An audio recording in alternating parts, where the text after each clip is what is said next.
Kalau untuk, Pilgub kali ini ada sekitar 8,3 jutaan. Oke, Jadi 8,3 ada jutaan. penambahan di situ. Tapi karena penambahannya juga nggak begitu banyak ya, nggak sampai 1% gitu Ya. kan. Maka menurut kami untuk kategorisasi pemilih baik Gen Z, milenial maupun baby boomers ini tidak akan jauh berbeda dibandingkan pemilu yang kemarin. Kalau kita berkaca pada data yang pemilu kemarin, jadi klasifikasi pemilih muda itu kan lebih dari 50% ya. Jadi yang umur 17 sampai 39 tahun itu mendominasi di DKI Jakarta. Jadi kurang lebih hampir-hampir mirip lah. Tapi kalau untuk yang sekarang karena belum ada proses coklit, ini kami belum bisa dapat data nih berapa nih masing-masing yang kelompok umur sekian berapa pastinya jumlahnya. Cuma kalau kita bisa berkaca secara data nih dibaca kasat mata aja, mungkin tidak akan jauh berubah dari pemilu yang kemarin persentasenya.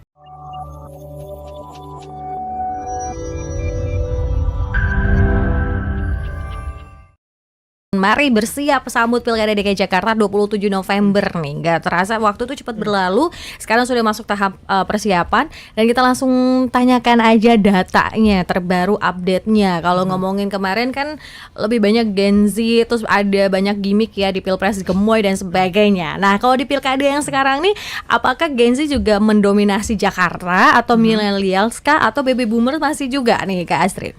Oke, jadi untuk DP4 yang sudah kami terima dari Kementerian Dalam Negeri itu untuk Pilkada tahun 2024 ini itu bertambah 62.000 orang. Wow. Jadi kemarin 8.252.897 pemilih. Ya. Kalau untuk Pilgub kali ini ada sekitar 8,3 jutaan. Oke, Jadi 8,3 ada jutaan. penambahan di situ. Tapi karena penambahannya juga nggak begitu banyak ya, nggak sampai 1% gitu Ya. kan.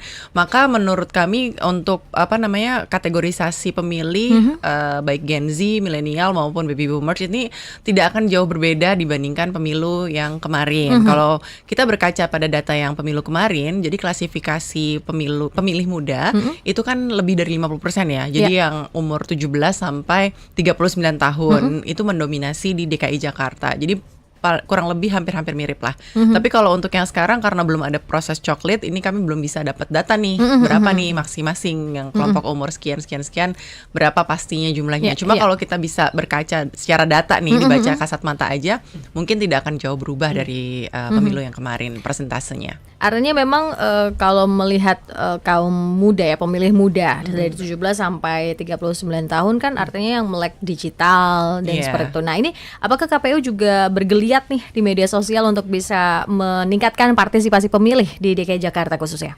Kalau untuk media sosial kita kan juga sudah punya ya akun media sosial KPU DKI @kpu_DKI untuk Instagram, mohon di follow. Kemudian ada TikToknya juga, kalau ada YouTube juga gitu. Jadi informasi-informasi terbaru itu sudah kami update di akun-akun media sosial tersebut begitu. Oke. Nah Kak Astri, ada pertanyaan dari sahabat Sonora, Pak Seya. Pak Seya ini menanyakan nama maskot untuk Provinsi DKI Jakarta ini apa, dan kira-kira berapa pasang cagup-cawagup nih untuk provinsi? Kayak prediksi ini. Kita diminta meramal ya. Gimana Kak Astri? Jadi kalau untuk maskot kita sudah launching kemarin pada saat peluncuran tahapan Pilgub DKI Jakarta di Monas tanggal 25 lalu. Untuk maskot kita dapatkan dari proses sayembara. Jadi kita undang masyarakat DKI Jakarta untuk menciptakan maskot yang kira-kira cocok untuk dipakai pada saat Pilgub. Hasilnya kita dapat pemenang, itu yang terpilih adalah si Mayor. Si Mayor? Iya. Mayor Jenderal? Si Mayor? bukan ya? Mayornya ini Macan Kemayoran gitu.